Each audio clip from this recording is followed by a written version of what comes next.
नमस्कार. स्वाद चिदुरीच्यामध्ये आज आपण घरगुती पद्धतीने अगदी झटपट होणारा अख्खा मसूर बनवतोय. त्यासाठी इथं मी अर्धी वाटी अख्खा मसूर घेतलेला आहे. आता हा मसुरा आपण एका भांड्यामध्ये घ्यायचा आहे आणि 2 ते 3 वेळा पाण्याने स्वच्छ धुवून घ्यायचा आहे. अख्खा मसूरला भरपूर अशी पावडर लावलेली असते, त्यामुळे हाताने चोळून व्यवस्थित मसुरा धुवून घ्यायचा. मसुरा धुवून घेतला, यातलं पाणी फेकून देऊयात आणि पुन्हा याच पद्धतीने आणखीन एकदा मसुरा धुवून घ्यायचा आहे. धुवून घेतलेल्या या अख्खा मसूरच्या डब्यामध्ये घालायचंय भरपूर असं पाणी.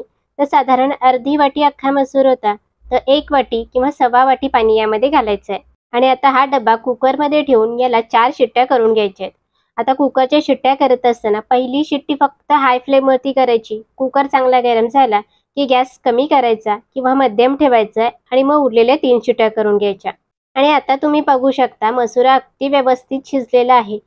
खूप गिच्च शिजलेला नाहीये किंवा खूप कच्चाही राहिलेला नाहीये. अगदी परफेक्ट असा अख्खा मसूर आपला शिजून तयार आहे. लगेचच याची फोडणी तयार करून घेऊ. फोडणीसाठी इथं मी 3 मोठे चमचे तेल गरम करत ठेवले. तेलाचं प्रमाण आवडीनुसार कमी जास्त केलं तरी चालेल. तेल चांगलं गरम झालं की यामध्ये घालायचे आपल्याला अर्धी वाटी बारीक चिरलेला कांदा. लक्षात घ्या, अख्खा मसूरसाठी कांद्याचं प्रमाण नेहमी जास्त ठेवायचं, म्हणजे मसुरा चवदार असा तयार होतो.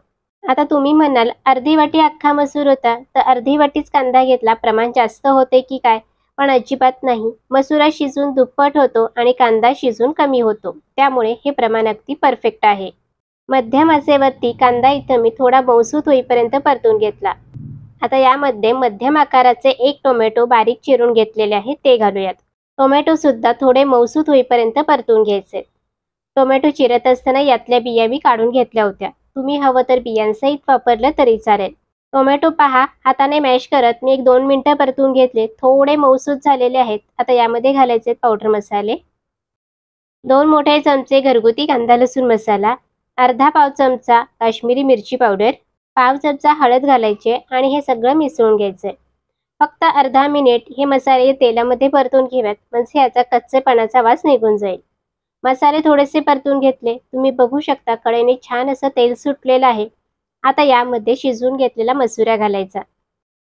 संपूर्ण मसुरा यामध्ये घालून घेतला. चवीपुरतं मीठ घालायचंय. मसुरा शिजवत असताना आपण मीठ घातलं नव्हतं. जर मसुरा शिजवताना तुम्ही मीठ घातलं तर मात्र त्याचा विचार करूनच यामध्ये मीठ घाला.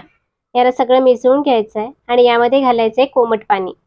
तर इथं मी साधारण 1 वाटी पाणी कोमट करून घेतले, ते यामध्ये घालून घेऊयात.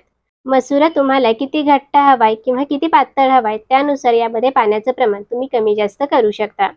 आता हे सगळं मिसळून घेतलं. इथं मी खूप पातळ मसुरा करणार नाही, थोडा घट्ट असा ठेवणार आहे.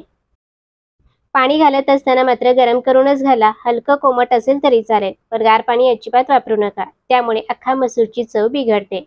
गॅस मध्यम ठेवून याला एक चांगली उकळी काढूयात. मसुरा शिजलेला आहे, त्यामुळे जास्त वेळ शिजवायची गरज नाही. हे पहा, साधारण 2 ते 2.5 मिनिटं झाली. मी मध्यम आचेवरती मसुरा शिजवून घेतला किंवा याला एक चांगलं उकळून घेतलेलं आहे. इतका घट्ट असा अख्खा मसूर ठेवलाय. तुम्हाला कशी कन्सिस्टन्सी हवी त्यानुसार यामध्ये पाणी कमी जास्त करून घ्या. वरून बारीक चिरलेली कोथिंबीर घालायची आणि सर्व करूयात अख्खा मसूर. तुम्ही सुद्धा याच पद्धतीने अख्खा मसूर करता? तुम्ही सुद्धा रोजच्या जेवणात अख्खा मसूर याच पद्धतीने करता का? मला कमेंट्स करून नक्की कळवा. किंवा तुमची जर वेगळी कोणती पद्धत असेल ती सुद्धा माझ्यासोबत शेअर करा. मला त्या पद्धतीने घरी करून बघायला नक्की आवडेल. पुन्हा भेटूयात अशाच एका सोप्या आणि घरगुती रेसिपीसोबत. तोपर्यंत धन्यवाद.